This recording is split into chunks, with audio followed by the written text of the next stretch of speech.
Good morning, members. I call Committee of Supplies, Section C, to order. We are meeting today to continue consideration of the budget estimates of the Ministry of Indigenous Relations and Reconciliation. I now recognize the Minister to move the vote. Thank you very much, and good morning, Madam Speaker. Resolved that a sum not exceeding $59,002,000 be granted to His Majesty to defray the expenses of the Ministry of Indigenous Relations and Reconciliation Ministry operations. Thank you, Minister. I now recognize the member for Vancouver-Langara. Thank you, Madam Chair. I had said yesterday in my first 30 minutes that we had in estimates that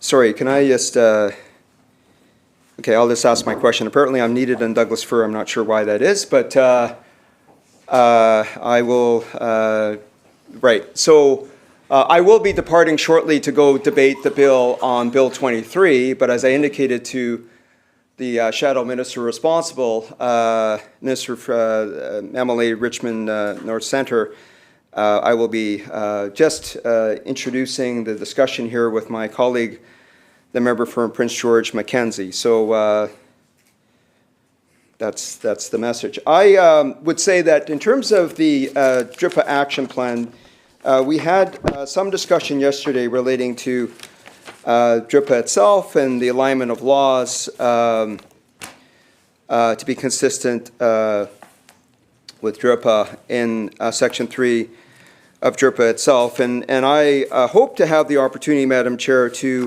walk through with the Minister some of the key action items that are set out in action items 1.1 to 1.5 of the action plan. The Minister has referred to some of these items both in his opening comments and in response to other important pieces of legislation in front of the House, including Bill 25. So I'd like to have that opportunity.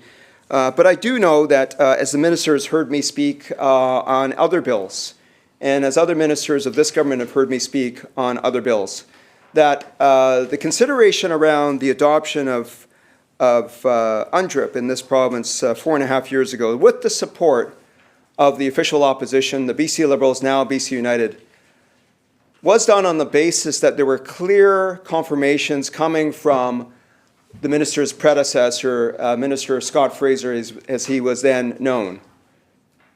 And so I know that as we continue to look at the implementation of UNDRIP and DRIPA in pieces of legislation, including even in the Land Act amendments, for example, the failed process that the government had put forward under Section 7 of DRIPA, that we've seen other land-based pieces of legislation, considerations by the Water, Land, Resource Stewardship Ministry in terms of other aspects around Section 7 joint decision-making, for example, that we had always understood from the get-go when we went forward through 5 days of committee review on Bill 41, it was then known, that it would always be read through the lens of Section 35 jurisprudence. And this is not dissimilar, again, as I mentioned yesterday, from the government's own position that they took in the Mineral Tenure Act review decisions, Mr. Justice Ross, as he considered, as I understand it, some of the Hansard transcript back in the day from the 2019 period when Bill 41 was being reviewed. So I know that as the member for Prince George Mackenzie has been part of the caucus that have been hearing some of that dialogue, some of the understandings for which Bill 41 was supported at that juncture 4.5 years ago, that really, as the minister talks about 5 years later, and the progress and some of the challenging progress that still needs to be made under the implementation of DRIPA, that we still need to have a clear understanding in terms of the parameters. What do we mean when the government has that continued understanding of Section 35 jurisprudence? And so this is where the member from Prince George Mackenzie and myself have a discussion. We may have the member from Abbotsford West join in discussion at some juncture, but I'm going to turn it over now to the member for Prince George Mackenzie on the expectation and understanding that the points that are raised here with the minister, that I may have the opportunity to come back into estimates discussion and have some further discussion on some of the points that the member is covering. But I will just depart now to go debate Bill 23. Thank you, Madam Chair. Recognizing the member for Prince George Mackenzie. Thank you, Chair. As my colleague was able to articulate, there's a lot of confusion throughout the province with respect to DRIPA, not with respect to reconciliation. There is a lot of support for reconciliation right across the province. But there's a lot of confusion with respect to the impacts of DRIPA on the day-to-day operations. There seems to be a significant amount of transactions with land tenure, with various agreements that farmers and ranchers require in order to have a fully functioning operation that appear to be held up, and land transactions, tenure transactions and whatnot. So we'll get into a little bit of DRIPA and some of the things that my colleagues were saying. But I guess, and I recall the lengthy discussions that we had on DRIPA when it was being championed through the House a number of years ago here now. And one of the reasons that I supported DRIPA, you know, and I'm a huge fan of reconciliation, but one of the main reasons that I supported DRIPA was because there was nothing that I could see in DRIPA that already wasn't articulated in the Charter of Rights and Freedoms. And not only articulated in the Charter of Rights and Freedoms, but supported by decades of jurisprudence through the Supreme Court of Canada and other levels of court across Canada, which gave me a lot of comfort in looking at DRIPA. So some of my questions will be related to that, and looking for the support that we have within British Columbia for all the people of British Columbia. But I'm just curious as to how many negotiations are going on currently within the province, and what the dollar figure is right now with respect to reconciliation within British Columbia, and how many of those negotiations are open to the public and not covered by non-disclosure agreements.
Minister. Thank you very much, and I thank you, through you, the member for Prince George Mackenzie, for not only his support of DRIPA, but his general support for reconciliation.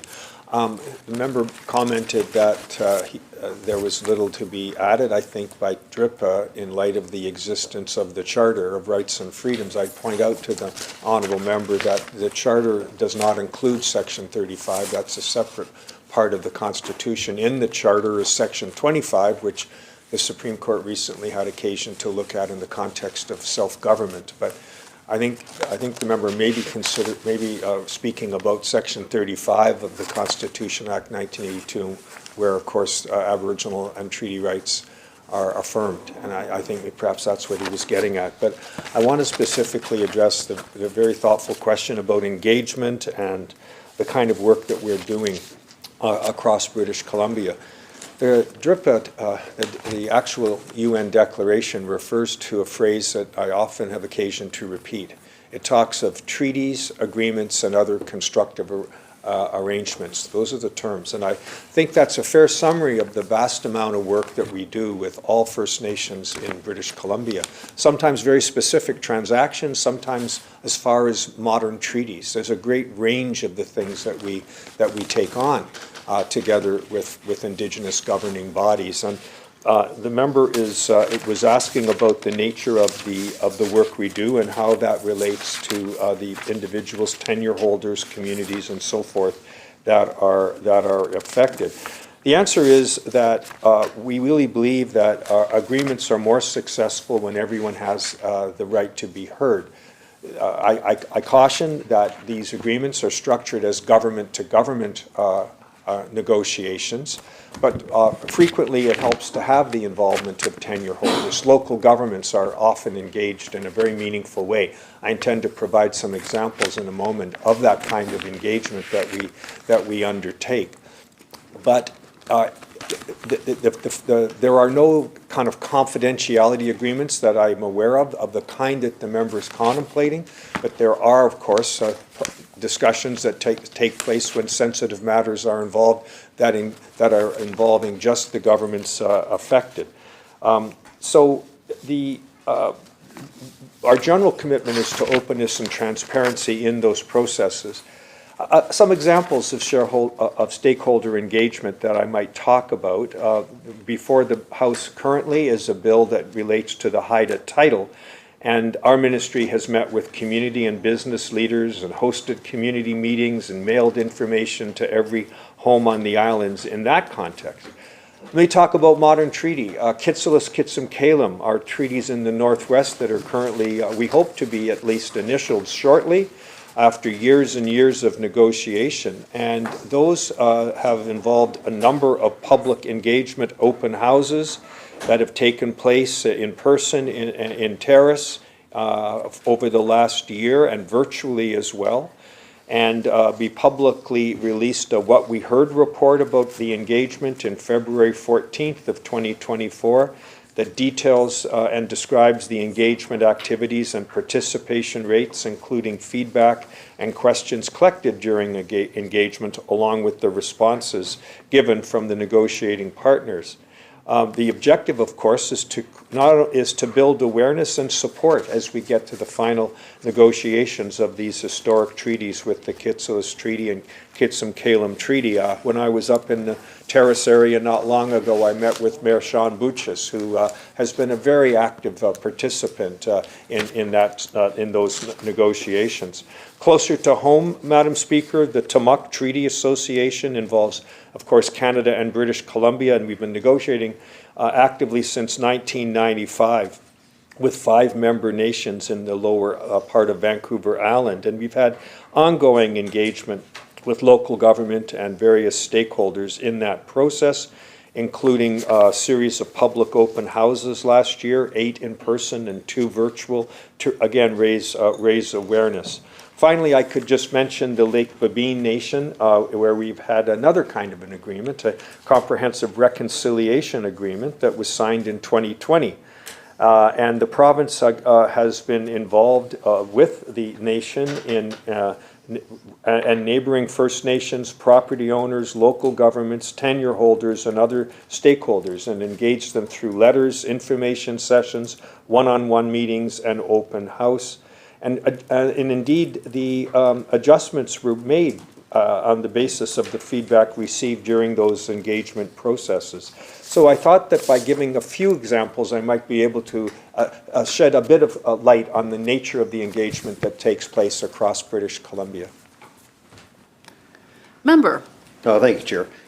And I'm aware of a lot of those engagements across the province. You know, at one time I was the detachment commander up in Nuanch back in the days prior to the Niska Treaty, and I was also privy to a lot of the pre-treaty agreement discussions with the Niska and law enforcement and some of the different aspects of it. So I do know how a lot of those different discussions work, and I spent most of my life living in the northern 80% of the province, living in First Nations communities and dealing a lot with First Nations governments. You know, when I mentioned earlier on the charter and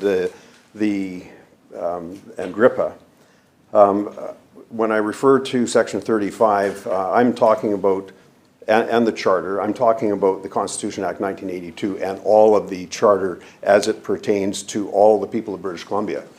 So not in addition to Section 35 of the Constitution Act, all the other sections that apply to Canadians right across the province here, including our First Nations populations across Canada as well.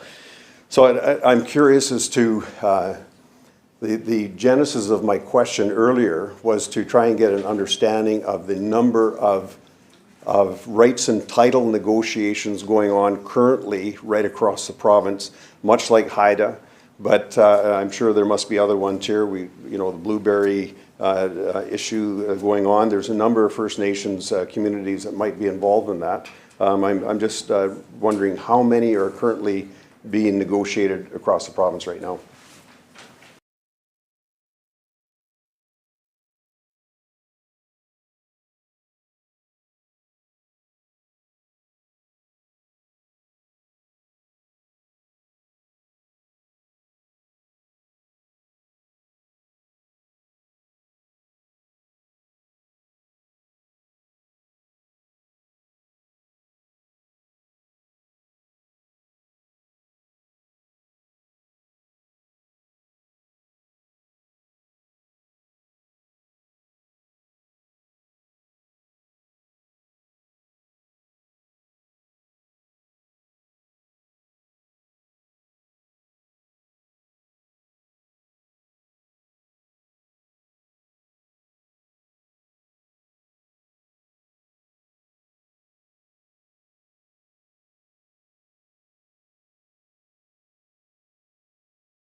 Minister.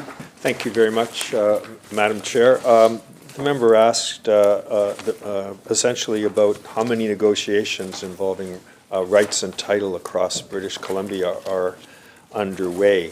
And I would have to say that I think the answer would be hundreds, and I'll try to break that down. The province has an obligation to consult, the duty to consult, confirmed in the Haida case in 2004. And that, of course, involves all sorts of activities. And when the member talks about rights and title, he's not just presumably talking about resource development and tenures, but other kinds of rights like education and childcare and social things, health, as well as some of the resource context. So I'm trying to do justice to the breadth of the question by giving some examples. So at the moment, we are involved with 37 active treaty tables under the auspices of the BC Treaty Commission. We have 5 or 6 active comprehensive reconciliation discussions underway with various First Nations, dozens of more specific reconciliation agreements. Since April of 2022, 80 First Nations are involved with what we call FCURSs, that is consultation agreements on forestry. There are also many economic and community development agreements involving mining and resource development and other things. And as I indicated earlier, many negotiations underway in the context of education, childcare, families, and MCFD as an example. Other ministries that our ministry, Indigenous Relations and Reconciliation, supports in their ongoing work. So when you add that to the duty to consult and accommodate that the province as the provincial crown has to undertake, I think the answer would be hundreds, if not thousands, of these kind of deliberations, engagements with First Nations that occur every year. Member. Thank you, Chair. And certainly aware of that. I was more looking at the negotiations that are going on with respect to rights and title. The minister mentioned that there's 5 or 6 reconciliation discussions that are going on right now. What does the minister mean by reconciliation agreements with these 5 or 6 particular ones?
Minister. Thank you very much, Madam Chair.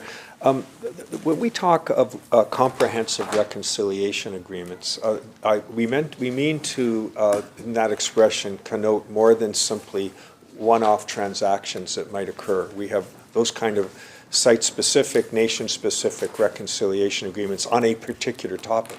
But when we say comprehensive reconciliation agreements, and I'm going to give you several examples, we are talking about forestry work, economic development, health services, access to socio-cultural programs, often wildlife, and rebuilding governance capacity in various First Nations, supporting that so they can more effectively partner with us on land and resources decisions in their territory.